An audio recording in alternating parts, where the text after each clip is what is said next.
Hello everyone, welcome to this online Explore My Options session for the East Asia region. My name's Hannah, I'm from the Global Learning team and I'll be taking you through the presentation today. Thanks for joining us. The aim of this session is really to give you quite a broad overview of the different options that are available in terms of studying overseas at the partner universities we have in Asia. It'll be mostly useful for students who are interested in finding out a bit more about the different types of study overseas programs that we have on offer here at the University of Melbourne, and who might be either at the stage where you're researching your program and really wanting to choose a destination, or the stage where you'd just like to gather a bit more information about the exchange and study abroad programs because you're thinking it's an opportunity you might consider sometime later on in the next few years of your degree. So in this particular presentation, we'll not go into the details of the application and nomination process. Instead, this is designed as a first step in your thinking concerning your different options. To give you a more detailed outline of what we'll be covering today, we'll start by going through some of the key benefits of studying overseas as part of your degree, which might be useful if you're unsure if this is something you'd like to take up or not. Then we'll talk about the specific partner institutions that we have in the Asia region and the cities you can study in, as well as the different types of study programs on offer and the different lengths of time you can go to study for. We'll cover some frequently asked questions and key information to bear in mind as you're planning your study, and then finish with some information about scholarships and funding that are available to students who study in this region. Alright, let's make a start. First up, some quick facts about Asia. I'm sure none of these are surprising to you. It has a population of over 4 billion, with Tokyo in Japan being the biggest city population-wise. There's Mount Everest, the Dead Sea, so a very varied landscape. And then at the bottom, the prediction that by 2025 Asia will be responsible for 25% of the world's economic output. So while some of these are more trivia types of knowledge, I think the essential takeaway message is that Asia is a region with large, growing cities and industries, and therefore it's a very exciting and popular destination to live and study, definitely one to consider for your own overseas study.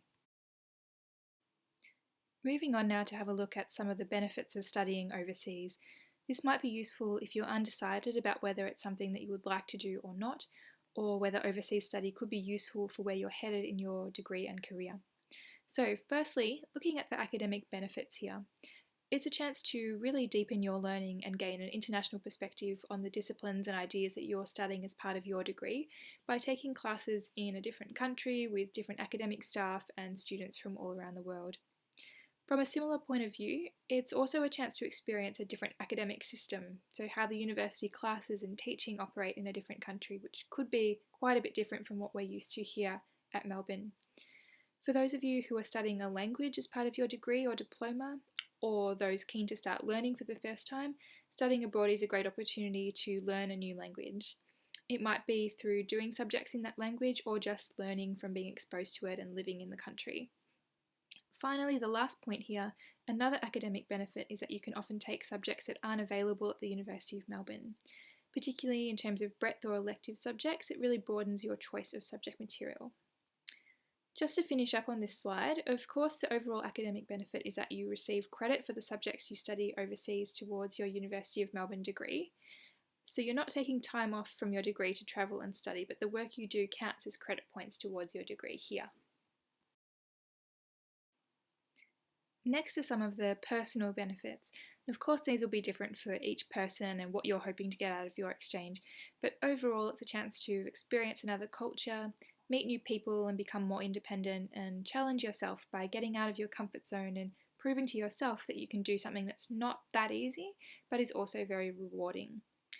And looking at the second last bullet point there, while your job overseas is to study and complete your subjects and get involved in the life of your university, exchange is also a fantastic chance to travel in your host country in your free time before or after your semester there. And finally, on the benefits of overseas study, it's a really good thing to do in terms of improving your knowledge of your career discipline area and also demonstrating to future employers that you have great skills too. For example, you'll have the chance to build international links and network with people from around the world because you'll be studying with staff from an international faculty and students from your host country, as well as other international students like yourself. And then it's also a chance to gain a competitive edge because completing overseas study demonstrates skills that employers are looking for, such as initiative and independence, because you've gone out and actively chosen to look for an opportunity to give you more experience in your field, and organised to study and live in a new country and negotiated all the challenges that come with that. On top of that, you might also develop new skills through working or interning or volunteering while you're overseas. So overall, it's definitely something to consider in terms of the academic, personal and career benefits. And hopefully some of these do resonate with you, and you would also have some of your own reasons for why studying overseas would be such a great thing for you to do too. Moving on now to some more specific information about your options for studying overseas in East Asia. Overall, the university has more than 200 partner institutions where students can go to study, and in this region in particular, we have 31 universities across a few different countries: Japan, South Korea, China, including Hong Kong, and also Taiwan. There's a list of some of the main ones here on the slide, such as Waseda University in Japan, Korea University, Fudan, Chinese University of Hong Kong. This gives you an idea of some of the options. To see all of the partner institutions that we have in the region, you can go to our website and click through the Exchange Partners database, which has the full list. Also, by using the advanced search function, you can select which region you'd like to look at the options for specifically to narrow your options. Something to also bear in mind as you're choosing a country or a specific host institution is that universities sometimes specialise in certain discipline areas, so you won't always be able to take subjects from any discipline at whichever university you choose. So that's why it's an important part of researching your options. You really do need to understand what credit type you're seeking, for example, elective subjects or breadth, and then look at which universities have subjects available in that particular area. The advanced search function that I mentioned also allows you to search based on subject area to narrow down your options that way too. So overall, if studying in East Asia is something that interests you, there are many different options to choose from, and we're very lucky as a university to have lots of contacts in the region. Next thing, not only do you have a choice of which institution you would like to study at, but you also have a choice of how long you'd like to go for. So one option is to go for a whole semester or a whole year, but there are also a few shorter options to consider if you don't want to commit to going for that long, or if you don't want to study as many subjects overseas. So your first option here are short-term programs, which are where you go overseas for between 2 to 6 weeks usually in one of the university holiday periods, so either in June to July in the winter holidays or November to February over the summer break. These programs are run at host institutions and they're taught intensively, so you'll only study one or in some cases maximum of 2 subjects, where you'll do a number of hours on that one subject every day.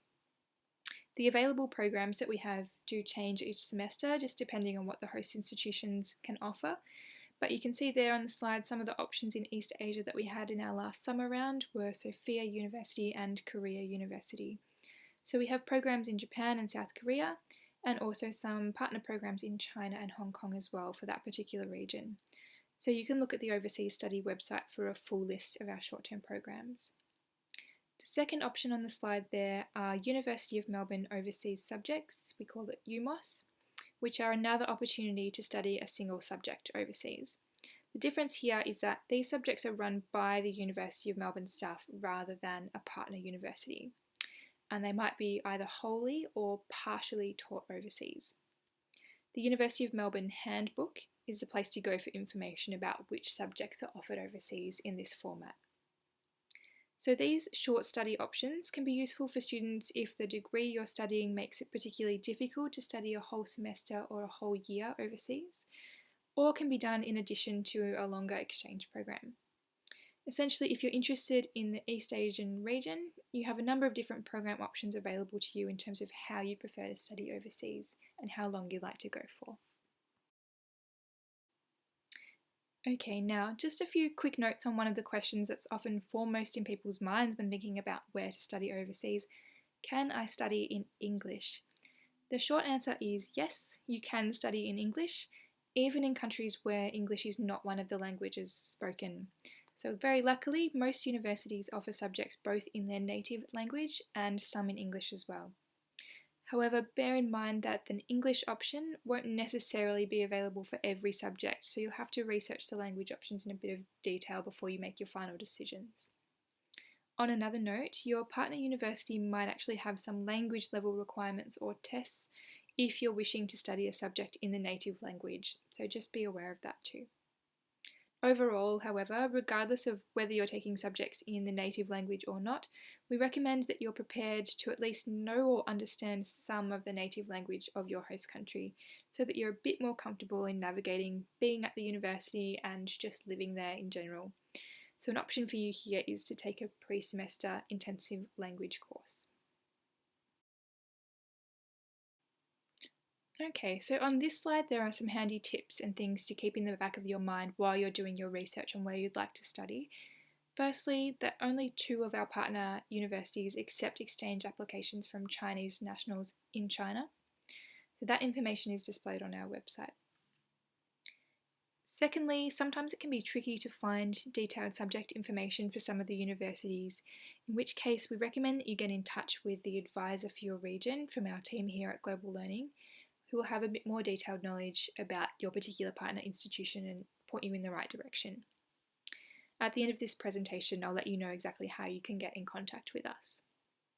The third point, be aware of the equivalent credit load for your host location. This is all to do with making sure that you take the right number of subjects while you're overseas. The credit point system won't be the same as here at Uni Melb. So say for example, overseas 4 credit points or 6 credit points or 7.5 credit points might be equivalent to what we say is 12.5 credit points here or one subject. So just make sure that you understand what the system is at your partner university and what that means in terms of how many subjects you need to take. Finally, housing options can vary across universities. Most offer on-campus accommodation, but of course remembering not just to consider your academic options but also your housing before you decide to go is important. On this slide we have a quick snapshot of a student, Lindy, who studied in the East Asia region at Tongji University in China. Her testimony is a useful example, I think, when you're thinking about what the exchange experience might really be like and what sort of options are for you. She makes the point through these comments about some of the challenges that you might encounter on exchange, things being a little different to home, but importantly that even though things that are different might seem annoying, overall the experience is still an incredible one. She says, embrace every moment and new experience you have there, even the not so beautiful ones. I think that sums up the exchange experience really nicely, and we would encourage you to think about it in a similar way. Even if you're not sure if overseas study is for you, we'd really encourage you to get involved and come and see us if you have questions, because it really is such a wonderful thing to do and it's a pretty unique chance to do it as a part of your university studies. In the final section of this presentation now, I'll talk briefly to a few of the available grants and scholarships we have to help you with funding your overseas study. These ones on the slide are ones that are open to students studying in the Asia region. New Colombo Plan funding I'll talk a little bit more about in a minute. There are some language scholarships available here. The Melbourne Mobility Awards, which are open to anyone studying overseas. And then you can see that there are a few scholarships listed here that belong to faculty funding. For quite a substantial amount actually. And finally the Westpac scholarship we also have a bit more info on coming up. So one other thing that's not listed here is that if you have a Commonwealth supported place, you can apply for what is called an OS Help, an Overseas Study Help loan, which is an interest-free loan from the government that just gets added to your HECS debt. So you can borrow a substantial amount of money through this loan to help fund your overseas studies. So here is the Westpac Asian Exchange Scholarship, which is open to undergraduate students who are studying overseas for 1 or 2 semesters at any of the partner universities listed here on the slide in the dot points, so in any of Beijing, Shanghai, Hong Kong or Singapore. It's quite lucrative with a value up to $12,000 depending on how long you're studying for. As you can see on the slide, you also get to take part in an immersive leadership development program to further your skills in that area. And more information on this, and in fact more information on all of the scholarships that we're talking about today, are available through our Study Overseas website and also the general University of Melbourne scholarships webpage. So they're two key places to look in terms of finding more information about funding your studies. Final slide today with a bit more information on firstly the New Colombo Plan funding. If this is something you're interested in, please have a look at our website, which explains this in a lot more detail. It's important to take note because there are two different types of NCP funding. Firstly, there are scholarships awarded by the government, which are very prestigious because of their rigorous selection process and also the fact that there are only a limited number available across the nation. And then there are also the grants listed here in that first part of the slide, which the university has a lot more of that we can give directly to students. So it's available for domestic undergraduate students who are then eligible to receive either $5,000 or $7,000 if you're studying at certain institutions in the region. For example, these universities on the slides in South Korea or China. We also have money available for universities in Singapore, Hong Kong, Taiwan and Indonesia. So please do follow up on our website if you're a domestic undergraduate student because there is a lot of money available. You can see the full list of institutions where that money is available on the website. And then secondly, we also have money available for the Endeavour Leadership Program semester grants, again for domestic undergraduate students, and you can see a list of the universities there where that money is available. So please follow up on the scholarships page and the overseas study website and have a look at what money you might be able to get to help you overseas. And that brings us to the end of the presentation today. I hope it was a bit useful in terms of gaining an overview of overseas study, the different program options, and some more specific information on locations and funding that's available in the East Asia region. As I've mentioned, please have a look at our website for more information and guidance on conducting your research into where you'd like to study. And of course, if you ever need any help or you'd like to discuss something, our global learning team are more than happy to assist you at any point. You can contact us either by sending an inquiry through ask.unimelb, or you can contact us in person through the Stop 1 service on Tuesdays and Thursdays. Thank you very much for listening today. We hope you're enthusiastic about studying overseas, and we very much look forward to being in touch if you do decide to apply for a program through us. All the best.